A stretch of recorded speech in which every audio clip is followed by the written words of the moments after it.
సోదరులారా, యేసుక్రీస్తు నామములో క్రీస్తు సందేశమునకు మిమ్మందరినీ కూడా ఆహ్వానిస్తున్నాము.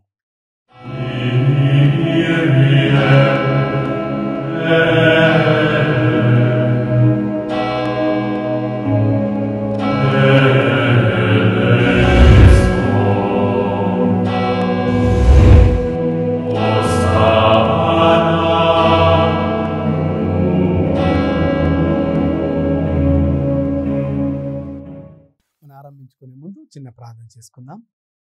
ఓ ప్రభువా, ఈరోజు మీ యొక్క వాక్యం ద్వారా మా యొక్క జీవితంలో మేము బలపడి అవిశ్వాసాన్ని తొలగివేసి విశ్వాసంతో మిమ్మల్ని వెంబడించులాగున మమ్ము దీవించమని ప్రార్థిస్తున్నాము. వాక్యం ఆలకిస్తున్న ప్రతి ఒక్కరిని వారి కుటుంబ సభ్యులను దీవించమని ప్రార్థిస్తున్నాము. ఈ యొక్క మనల్ని మన ఆదరణీయ యేసుక్రీస్తు నామమున అడిగి వేడుకొంచున్నాం తండ్రి, amen. Praise the Lord, praise the Lord, hallelujah, hallelujah. ప్రియ సోదరి సోదరులారా, క్రీస్తు సందేశంలో ఈ వారం మనం ధ్యానించుకునే అంశం విశ్వాసాన్ని ఎలా పెంపొందించుకోవాలి. మనందరికీ కూడా తెలుసు, విశ్వాసం క్రైస్తవ జీవితానికి చాలా చాలా ముఖ్యమైనదని. ఈ యొక్క క్రైస్తవ జీవితంలో విశ్వాసం లేనటువంటి మన యొక్క జీవితం క్షీణించిపోతుందని మనందరికీ కూడా అవగాహన ఉంది. కానీ ఉన్నటువంటి ఈ యొక్క విశ్వాసాన్ని మనం ఏ విధంగా పెంపొందించుకోవాలి లేదా ఏ విధంగా బలపరుచుకోవాలి అనేటువంటి ఒక విషయాన్ని మనము ఈరోజు ధ్యానించుకోబోతున్నాం. మరి యొక్క విశ్వాసాన్ని మనం పెంపొందించుకోవాలంటే ఏం చేయాలి? ఒకసారి మనం మొట్టమొదటిగా వాక్యం చదువుకుందాం. లూకా సువార్త 17వ అధ్యాయము 5వ వచనం మనం చదువుకుంటే, శిష్యులు ప్రభువుతో మా విశ్వాసము పెంపొందింపుము అని కోరిరి. బాగా గమనించాలండి, శిష్యులు ప్రభువును ప్రార్థిస్తూ ఉన్నారు, లేకపోతే అడుగుతున్నారు, మా విశ్వాసాన్ని పెంపొందింపచేయండి అనగా. ఇప్పుడు నీకు నాకు అర్థమవుతుంది, మనకు విశ్వాసం ఎక్కడి నుంచి లభిస్తుంది అంటే అది కేవలం క్రీస్తు నుండి లభిస్తుంది. క్రీస్తు మీద ఉండవలసిన విశ్వాసం క్రీస్తు దగ్గరే ఉంది. కానీ మానవులమైన మనము దాన్ని పెంపొందించుకోవాలి అంటే ప్రభువును మనము అడుగుతూ ఉండాలి, ప్రభు నుంచి పొందుకోవాలి. ఇది శిష్యులు ఎందుకు అడుగుతున్నారు? ఏ విశ్వాసం గురించి వీళ్ళు చెప్తున్నారు? క్రీస్తు మీద ఉన్నటువంటి విశ్వాసమా, లేకపోతే ఇతరుల మీద ఉన్న విశ్వాసమా, దేని విశ్వాసం అన్నప్పుడు, క్రైస్తవ జీవితంలో విశ్వాసం లేకుండా మన యొక్క జీవితం ముందుకు వెళ్ళలేం. బాగా గమనించాలండి. ఇది ఏ విధంగా అంటే, మన ఒక బండి నడుపుతున్నప్పుడు ఆ బండికి అన్ని పని చేస్తున్నా పెట్రోల్ లేకపోతే బండికి లాభం లేదు. ఇంకొక విధంగా చెప్పుకోవాలంటే, బండిలో పెట్రోల్ ఉండి బండిలో అన్ని పనిముట్లు చక్కగా పనిచేస్తున్నప్పటికీ తాళం లేకపోతే లాభం లేదు. ఈ యొక్క ఉదాహరణతో మన జీవితాన్ని కూడా మనం పోల్చుకున్నట్లయితే, మన క్రైస్తవ జీవితంలో మనం అన్ని పనులు సక్రమంగా చేస్తూ, ప్రార్థనలు చేస్తూ, మన యొక్క జీవితాన్ని సాఫీగా నడిపించుకుంటున్నప్పటికీ విశ్వాసం లేకపోతే మన యొక్క జీవితము వ్యర్థమే అనేది ఈరోజు నీవు నేను గుర్తు చేసుకోవాలి. కానీ ఉన్నటువంటి విశ్వాసాన్ని కూడా కోల్పోకుండా దాన్ని పెంపొందింప చేసుకోవాలి అనేదే ఈరోజు మనం ధ్యానించుకునేటువంటి అంశం. ఎందుకంటే ఈరోజు ఈ ప్రపంచం అంతా కూడా ఏ విధంగా ఉందంటే, పూర్తిగా సమాచారంగా ఉంది ఈ ప్రపంచం. ఇంగ్లీష్ చెప్పాలంటే world is full of communication. అన్నీ కూడా మనకు అందుబాటులో ఉన్నాయి. ఏది కావాలన్నా మన దగ్గర ఉన్నటువంటి ఒక చిన్న మొబైల్లో మనం పొందుకోవచ్చు, తెలుసుకోవచ్చు, జ్ఞానాన్ని పెంపొందించుకోవచ్చు. ఇవన్నీ పెంపొందింపు చేసుకున్నప్పటికీ మన క్రైస్తవ జీవితంలో విశ్వాసం లేకపోతే అది వ్యర్థమే అని చెప్పడానికి కారణం ఏమిటంటే, వీటి ద్వారా, ఈ యొక్క సమాచారం తెలుసుకోవడం ద్వారా మనకు జ్ఞానం వస్తుందేమో, లేకపోతే అవగాహన వస్తుందేమో, లేకపోతే అనుభవం వస్తుందేమో. కానీ క్రైస్తవ జీవితంలో విశ్వాసం లేకపోతే క్రీస్తు మనతో లేడు. అందుకనే ప్రభు అద్భుతములు చేసినప్పుడు, అద్భుతములను జరిగినప్పుడు ప్రభు చెప్పిన మాటలు మనం జాగ్రత్తగా గమనిస్తే, నీ విశ్వాసం నిన్ను స్వస్థపరిచింది. నేను నిన్ను స్వస్థపరిచాను అని ప్రభు చెప్పకుండా నీ విశ్వాసమే నిన్ను స్వస్థపరుస్తుంది అని చెప్పడానికి కారణం కేవలం మనలో ఎంత విశ్వాసం ఉంటే అంతగా క్రీస్తును పొందుకుంటాం. మనలో మన విశ్వాసం ఎంత బలంగా ఉంటుందో అప్పుడు మన జీవితంలో క్రీస్తు కూడా అంత బలంగా ఉంటాడు అనేది ఈరోజు మనం నేర్చుకుంటున్నాం. మరి ఈ యొక్క విశ్వాసం అంటే కేవలం నమ్మకం మాత్రం ఉండడమేనా, లేకపోతే ఇంకా ఏమైనా ఉందా? ఈ యొక్క విశ్వాసం అంటే ఏంది? మరి కేవలం ప్రభు మీద నమ్మకం ఉంటే సరిపోతుందా, లేకపోతే ఇంకా ఏం చేయాలి అనే ఆలోచన మనందరికీ సర్వసాధారణంగా రావచ్చు. ప్రియ సహోదరి సహోదరులారా, గుర్తుపెట్టుకోవాలి, విశ్వాసం అంటే నమ్మకం మాత్రమే కాదు. విశ్వాసం అంటే ఎలాంటి పరిస్థితుల్లో అయినా సరే, అసంభవం అనేటువంటి ఆ పరిస్థితుల్లోనైనా సరే నేను చేయగలుగుతాను, నా ప్రభు నాకు తోడైతే నేను సాధించగలుగుతాను అనే గొప్ప విశ్వాసం. నమ్మకం అంటే ఒక వ్యక్తి నాకు సహాయం చేస్తాడని నమ్మకం ఉండొచ్చు, కానీ ఆ వ్యక్తి నాకు సహాయం చేయొచ్చు, చేయకపోవచ్చు. అది అతని మీద ఆధారపడింది. కానీ మన యొక్క విశ్వాస విషయంలో ప్రభు మనకు సహాయం చేస్తాడని తెలుసు, కానీ క్లిష్ట పరిస్థితుల్లో సహాయం దేవుడు చేస్తాడో లేదో అనే ఆలోచన కాకుండా ఖచ్చితంగా నా ప్రభు చేస్తాడు అని నమ్మడమే విశ్వాసం. ఇది కేవలం ఉదాహరణ ద్వారా మీకు తెలియజేశాను. కానీ ప్రియ సహోదరి సహోదరులారా, ఒకసారి మనం అందరం కూడా వాక్యం చదువుకుందాం. పునీత పౌలు గారు రోమీయులకు రాసిన లేఖ 10వ అధ్యాయము 17వ వచనాన్ని మనం అందరం చదువుకుంటే, కనుక వినుట వలన విశ్వాసం కలుగును, వినుట క్రీస్తును గూర్చిన వాక్కు వలన కలుగును. గమనించాలి, మనము ప్రపంచంలో జరిగే ప్రతి ఒక్క విషయాన్ని తెలుసుకోవాలని యూట్యూబ్ ద్వారా, వేరు వేరు ఛానల్స్ ద్వారా, వెబ్సైట్స్ ద్వారా ఎన్నో రకాలుగా మనం ప్రయత్నం చేస్తున్నాం. కానీ మనకు విశ్వాసం కావాలి అంటే మాత్రం వినుట వలన మాత్రమే కలుగుతుంది. అది కూడా క్రీస్తును గూర్చిన వాక్కు వలన మాత్రమే సాధ్యం. ఈ యొక్క విశ్వాసాన్ని పెంపొందింప చేసుకోవాలంటే మొట్టమొదటిగా నీవు నేను శిష్యులు కోరిన విధంగా మనం ప్రభువును ప్రార్థించాలి. ప్రభువా, మా విశ్వాసాన్ని పెంపొందింప చేయండి అనేది ఒక ప్రార్థనగా పెట్టుకోవాలి. ఈ యొక్క ప్రార్థన మనలో ఎక్కువగా ఉన్నప్పుడు గమనించాలి, ఇది మనకు విశ్వాసాన్ని పెంపొందింపే విధంగా దేవుడే సహాయం చేస్తాడు. మరి రెండవదిగా వినుట వలన మాత్రమే విశ్వాసం కలుగుతుంది, అది కూడా క్రీస్తును గూర్చిన వాక్యము. ప్రియ సహోదరి సహోదరులారా, మనం ఎన్నో సమాచారాలు చదువుతూ ఉన్నామండి. అంతేకాదు వార్తల్లో వింటూ ఉంటాం. ఎందుకు? మనకు తెలుసుకోవాలని. మరి క్రీస్తును గూర్చినటువంటి విశ్వాసం వాక్కు వలన కలుగుతుందంటే మనం మన విశ్వాసాన్ని పెంపొందింపు చేసుకోవాలంటే వాక్యం చదవాలి. నేను ప్రార్థన చేస్తున్నాను, వాక్యం వింటున్నాను, సరిపోతుంది కదా అనే ఆలోచన రావచ్చు. వాక్యం వేరే ఫాదర్లు చెప్పేది, వేరే వాళ్ళు చెప్పేది వింటున్నావు, దాని ద్వారా నీకు విశ్వాసం కలగచ్చు, నీ విశ్వాసం బలపడవచ్చు, తప్పులేదు. కానీ నువ్వు వ్యక్తిగతంగా వాక్యంలో ప్రభువుతో సంభాషిస్తున్నప్పుడు ఫాదర్ గారు మాట్లాడేదానికన్నా ప్రభువే నీతో మాట్లాడితే ఒకసారి ఊహించుకో నీవు ఎంత విశ్వాసం పెంపొందింపజేయబడుతుందో. కావున ప్రియ సహోదరి సహోదరులారా, మనము ఎంతోమంది మోటివేషనల్ స్పీకర్స్ యొక్క ప్రసంగాలు వింటూ ఉంటాం. అంటే మనలో ఉన్నటువంటి నైపుణ్యతను పెంపొందింప చేసుకోవడానికి, మనలో నిరాశ కలిగినప్పుడు, నిస్పృహతో ఉన్నప్పుడు దాని నుంచి బయటకు రావడానికి మనం ఎంతోమంది గొప్ప గొప్ప వ్యక్తులు చెప్పినటువంటి మాటలను కానీ లేకపోతే ఉపన్యాసాలు కానీ వింటూ ఉంటాం. తప్పులేదు. కానీ వాళ్ళకి ఆ యొక్క గొప్ప గొప్ప వ్యక్తులకు కూడా ఆదర్శంగా ఉన్నటువంటి క్రీస్తు ప్రభువే నీకు స్వయంగా వాక్కు ద్వారా విశ్వాసం ఇస్తా అన్నప్పుడు మనం వాక్యం ఎందుకు చదవలేకపోతున్నాం?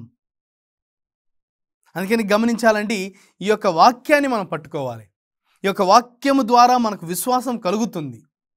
ఈ యొక్క వాక్యాన్ని మనం చదువుతున్నప్పుడు ప్రభువు నీతో వ్యక్తిగతంగా, నాతో వ్యక్తిగతంగా సంభాషిస్తుంటే గుర్తు చేసుకోవాలి, నీలో ఉన్నటువంటి అవిశ్వాసం పూర్తిగా నిర్మూలించబడి నీలో విశ్వాసం అధికముగా ముందుకు వెళ్తూ ఉంది. కావున ఈ యొక్క రెండవది నీవు నేను గుర్తుపెట్టుకోవాలి, విశ్వాసం వాక్యం ద్వారా వస్తుంది.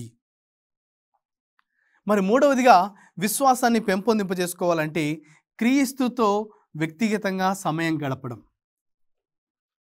ఎందుకంటే ప్రియ సహోదరి సహోదరులారా, విశ్వాసం ఎక్కడో మార్కెట్లో 10 రూపాయలు ఇస్తే దొరికేది కాదు. వస్తువులను మనం డబ్బులు ఇచ్చి కొనవచ్చు, కానీ ఈ యొక్క విశ్వాసాన్ని డబ్బులతో లేకపోతే మినిస్టర్ల యొక్క రికమెండేషన్ లెటర్స్తో దొరికేదైతే కాదు. నువ్వు ఎంత కృషి చేసినా, నువ్వు ఎంత కష్టపడినా నీకు విశ్వాసం లభించదు.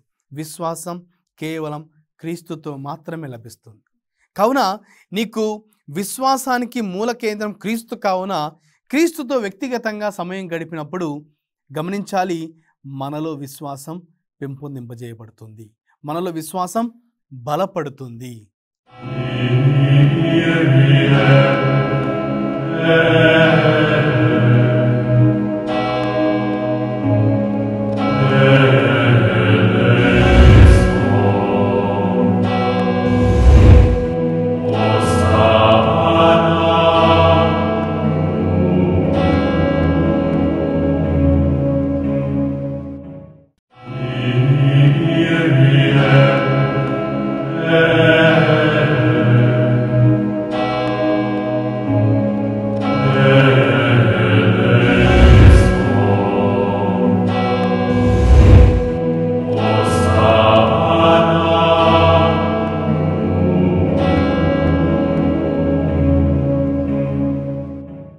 యాకోబు రాసిన లేఖ 2వ అధ్యాయము 18వ వచనాన్ని 19వ వచనాన్ని మనం ఒకసారి గమనిస్తే, కానీ నీకు విశ్వాసం ఉన్నది, నాకు క్రియలున్నవి అని ఎవరైనా పలికినచో దీనికి సమాధానం ఇది, క్రియలు లేకుండా నీ విశ్వాసం ఎట్లుండగలదో నాకు తెలియజెప్పుము. నా విశ్వాసం ఎట్టిదో నా క్రియల ద్వారా నేను నీకు ప్రదర్శింతును అని ప్రభు పలుకుతున్నాడు. ప్రియుల సహోదరి సహోదరులారా, మనం ఎన్నో సందర్భాలు చెప్పవచ్చు, నేను ప్రభుతో వ్యక్తిగతంగా సమయం గడపకపోయినప్పటికీ నాకు విశ్వాసం ఉందండి, నాకు గట్టి బలమైన విశ్వాసం ఉంది, ఇతరులకు కూడా నేను తెలియజేస్తున్నాను అని చెప్పడం అయితే కాదు. ఆ విశ్వాసానికి కేంద్ర బిందువు అయినటువంటి ప్రభువుతో మనం సమయం గడపకుండా మనకు విశ్వాసం రాదు. మన అనుభవాల ద్వారా మనకు విశ్వాసం ఏర్పడవచ్చు. నీకు ఒక చిన్నప్పుడు ఒక తెలియకుండా ఒక సంఘటన జరిగింది, ఆ సంఘటన నుంచి దేవుడు నిన్ను ఏ విధంగా కాపాడాడో ఆ యొక్క సంఘటన నీకు గుర్తొచ్చినప్పుడు నీకు ప్రభు మీద విశ్వాసం బలపడవచ్చు, కానీ కొద్ది శాతం మాత్రమే. కానీ అదే ప్రభుతో నువ్వు వ్యక్తిగతంగా సమయం గడుపుతూ ఉన్నప్పుడు, సంభాషిస్తున్నప్పుడు, మనందరం కూడా చాలా చాలా బిజీగా ఉంటామండి, అన్ని పనులలో అందరం బిజీనే, కానీ ప్రభుతో సమయం గడపడం మాత్రం మర్చిపోకూడదు. ప్రభుతో మనం సమయం గడపకపోతే మన యొక్క జీవితానికి ఆధారమే లేదు. ఆధార్ కార్డు ఉన్నంత మాత్రాన ఈ యొక్క గవర్నమెంట్లో, ఈ యొక్క దేశంలో మనము బతకచ్చేమో, కానీ మన యొక్క క్రైస్తవ జీవితానికి ప్రభువుతో మనం సమయం గడపకపోతే మన యొక్క జీవితానికి ఆధారం ఉండదు. కావున ప్రియ సహోదరి సహోదరులారా, విశ్వాసాన్ని పెంపొందింపజేసుకోవాలంటే మూడవదిగా నీవు నేను చేయవలసిన పని ఏమిటంటే ప్రభువుతో వ్యక్తిగతంగా సమయం గడపడం. అదేవిధంగా విశ్వాసాన్ని పెంపొందింపజేసుకోవాలంటే నాలుగవదిగా మనం చేయవలసిన పనులు ఏమిటంటే మనకున్నటువంటి అనుకూల పరిస్థితుల నుంచి మనం బయటకు రావడం. అనుకూల పరిస్థితుల నుంచి, లేకపోతే అన్ని సక్రమైనటువంటి పరిస్థితుల నుంచి మనము బయటకు రావాలి. ఇది చాలా సందర్భాలు అనుకోవచ్చు, ఫాదర్ గారండి మేము కష్టపడేది పని చేసేది అందరం కూడా సంతోషంగా హ్యాపీగా ఒక మంచి జీవితం జీవించాలి, సంతోషంగా ఉండాలనే కదా, మరి వాటి నుంచి బయటికి రావాలంటే ఏ విధంగా అనేది మన క్వశ్చన్ లేకపోతే ఒక ప్రశ్నగా ఉండొచ్చు. గమనించాలండి, నీవు నేను ప్రత్యేకంగా మన యొక్క జీవితంలో ఏదైనా సరే అనుకూల పరిస్థితిగా ఉన్నప్పుడు మనం దాంట్లో ఉండడానికి చాలా శాతం ప్రయత్నం చేస్తూ ఉంటాం. మనకు ఏదైతే సరళమో దాన్ని పట్టుకోవడానికి ప్రయత్నం చేస్తుంటాం. What ever is easy for you and for me, we have a tendency to hold on to that. కావున మనకు విశ్వాసం పెంపొందింపజేయబడాలంటే నీవు నేను మన జీవితంలో కొన్ని రిస్కులు తీసుకోవాలి. నా కంఫర్ట్ జోన్లో నేను ఉన్నంత మాత్రాన, నాకు అనుకూల పరిస్థితుల్లో నేను ఉంటే, నాకు ఇక్కడ ఉంటే స్వేచ్ఛగా ఉంది, బాగుంది, ఇంకా నాకు వేరేది వద్దు, నేను కష్టంగా ఉన్నది ఏది ఎన్నుకోను, ఇంకా దీన్నే ఎంచుకుంటా అని ఒకవేళ అనుకుంటే నీవు నేను గమనించాలి, ప్రభు మనల్ని వాటి నుంచి బయటకు తీసివేసి ప్రతికూల పరిస్థితుల ద్వారా దేవుడు నీకు నాకు విశ్వాసం నేర్పిస్తాడు. ప్రభు నేర్పించక ముందే నీవు నేను మనం ఆలోచించాలి, ధ్యానించాలి. ఏ ఏ సందర్భాల్లో, ఏ ఏ పరిస్థితుల్లో నేను చాలా హ్యాపీగా ఉంటున్నాను, వాటి నుంచి నేను బయటకు రావాలి, లేకపోతే కొద్ది కష్టపడాలి, లేదా కొద్దిగా ముందుకు పోవాలి అనే ఆలోచన లేకుండా ఇక్కడ ఉంటే నాకు అన్నీ సక్రమంగా ఉంటాయి అనే ఆలోచన ఉన్నట్లయితే వాటి నుంచి మనం బయటకు రావాలి. ఒకసారి వాక్యం చదువుకుందాం. పునీత పౌలు గారు కొరింథీయులకు రాసిన 2వ లేఖ 1వ అధ్యాయం 20వ వచనంలో, ఏలన దేవుని వాగ్దానాలన్నిటికీ ఆయనయే అవును అను సమాధానం, ఇందువలననే దేవునికి మహిమ కలుగుటకై యేసుక్రీస్తు ద్వారా మనము ఆమెన్ అని పలుకుదము. గమనించాలండి, మనంన్నిటికీ కూడా ఆధారం ప్రభువే. మన వాగ్దానం అన్నిటికీ కూడా అవును అని సమాధానం క్రీస్తు మాత్రమే. అనగా మనకున్నటువంటి పరిస్థితుల్లో మనం ఎప్పుడైతే అక్కడే ఉండిపోతామో, కదలక మెదలక ఉంటామో, అలాంటి పరిస్థితుల్లో మన యొక్క దేవుని యొక్క వాగ్దానాలు మన జీవితంలో నెరవేరవు. బాగా గుర్తుపెట్టుకోవాలి. ఎందుకంటే మనకు ఒకటి సక్రమంగా అనిపిస్తున్నప్పుడు, ఒకటి చక్కగా ఉన్నప్పుడు మనం అక్కడి నుంచి బయటకు వెళ్ళాలనుకోం. ఒక ఉదాహరణ తీసుకుంటే, ప్రియ సహోదరి సహోదరులారా, ప్రభు దివ్య రూపాంతరం చెందినప్పుడు కొండ మీద అక్కడ పేతురు అంటున్నాడు, ప్రభువా, నీకును మోషేకు మరి ఏలియాకు కావలసినటువంటి ఏర్పాట్లు మేము చేస్తాం, మనం ఇక్కడే ఉందాం, ఇక్కడ చాలా బాగుంది. దివ్య రూపాంతరం చెందిన తర్వాత శిష్యులు అక్కడే ఉండాలనుకుంటున్నారు. ఎందుకంటే ఎంతో చక్కటి రూపం, ఎంతో చక్కటి దర్శనం. మరి అలాంటి పరిస్థితుల్లో ఉంటే ఎంత బాగుంటుందో, ఎంత చక్కగా ఉంటుందో అనే ఆలోచనతో ఉన్నప్పటికీ ప్రభు చెప్తున్నాడు, కొండ దిగి మనం వెళ్ళిపోవాలి, ఇక్కడ ఉండడానికి కాదు. అనగా ప్రియ సహోదరి సహోదరులారా, కంఫర్ట్ జోన్లో మనం ఇరుక్కున్నప్పుడు దాని నుంచి మళ్ళీ బయటకు రావడానికి మనకు చాలా చాలా కష్టం. అందుకని కొన్ని సంవత్సరాలు ఒక జీవితానికి అలవాటు పడి తిరిగి మళ్ళీ వెనకకు వెళ్ళాలంటే మనకు ఎంతో బాధ అనిపిస్తుంటుంది, ఎంతో ఎంతో కష్టంగా అనిపిస్తుంటుంది. ఒకప్పుడు నీకు అదే చక్కగా అనిపించినప్పటికీ నీకు వేరే కొత్త జీవితం అనుభవించిన తర్వాత మళ్ళీ వెనకకు తిరిగి వెళ్ళాలంటే చాలా చాలా కష్టం. కావున మన యొక్క జీవితంలో ప్రతి ఒక్క చిన్నదానికి మనం అలవాటు పడిపోకుండా మనము వాటి నుంచి బయటకు రాగలిగినప్పుడే మన యొక్క విశ్వాసం ఎప్పటికప్పుడు పరీక్షించబడుతూ ఉంటుంది, ఎప్పటికప్పుడు చేసుకునే అవకాశం కూడా ఉంటుంది. మరి అంతేకాకుండా ప్రియ సహోదరి సహోదరులారా, మన విశ్వాసాన్ని మనం పెంపొందించుకోవాలంటే మన యొక్క జీవితం కేవలం దేవుని మీద ఆధారపడి ఉండాలి, లేదా మన యొక్క జీవితాన్ని దేవుడే నడిపించాలి అనే ఒక ఆలోచన కూడా మనకు రావాలి. దీన్ని మన జీవితంలో అలవర్చుకోవాలి. ఎందుకంటే మన మీద ఉన్నటువంటి నమ్మకం ద్వారా, మనకున్నటువంటి జాబ్ ద్వారా, అనగా ఉద్యోగం ద్వారా, మనకున్నటువంటి ఆస్తుల ద్వారా ఎక్కువ శాతం మన మీద మనం ఆధారపడుతూ జీవిస్తూ ఉంటాం. 10 సంవత్సరాల తర్వాత ఇల్లు కట్టాలి అంటే, ఓకే, నాకు కావాల్సినంత డబ్బు ఉంది, ఇంకా 10 సంవత్సరాలకు ఇంకా సంపాదిస్తాను, మరి ఆ సమయానికి నాకు అన్నీ సక్రమంగా అవుతాయి అనే నమ్మకం నీకు కలుగుతుంది. దేని ద్వారా? డబ్బు ద్వారా నమ్మకం కలుగుతుంది.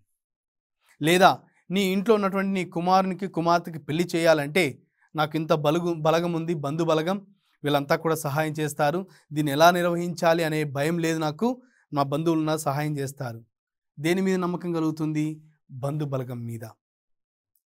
అనగా మనము మన జీవితంలో ఎక్కువ శాతం మనకున్నటువంటి వాటి మీద, లేకపోతే మనతో ఉన్నటువంటి వారి మీద మన నమ్మకంతో మనం ముందుకు వెళ్తూ ఉంటాం.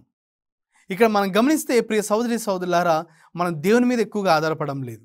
ఇల్లు కట్టడానికి డబ్బు మీద నేను ఆధారపడినట్టు, పెళ్లి చేయడానికి బంధు బలగం మీద ఆధారపడినట్టు, మన యొక్క జీవితాన్ని నడిపించుకోవడానికి కూడా నీకున్నటువంటి ఎన్నో వస్తువులతో, నైపుణ్యతతో, ఎన్నెన్నో విషయాలతో నువ్వు నీ మీద ఆధారపడుతూ జీవిస్తుంటావు.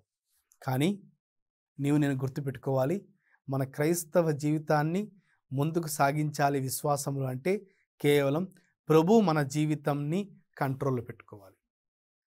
ప్రభువే మన జీవితానికి ఆదర్శం కావాలి. ప్రభువే మన జీవితాన్ని నడిపించే ఒక వ్యక్తిగా ముందుండాలి.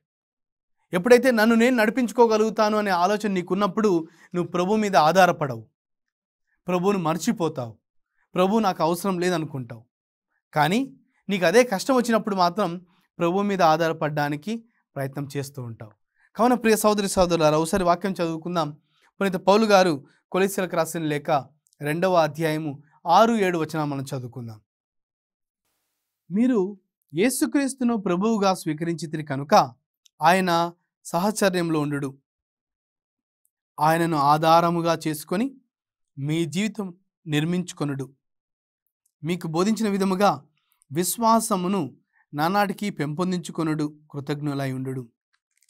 పౌలు గారు ఎంతో చక్కగా చెప్తున్నారండి.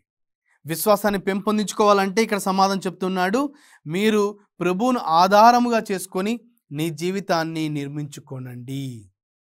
అనగా మన యొక్క విశ్వాసాన్ని పెంపొందించుకోవాలంటే, ఎక్కడున్న విశ్వాసం అక్కడే ఉండాలంటే అది వేరు. కానీ విశ్వాసాన్ని నాటికి పెంపొందించుకోవాలంటే మనము క్రీస్తును ఆధారముగా చేసుకోవాలి.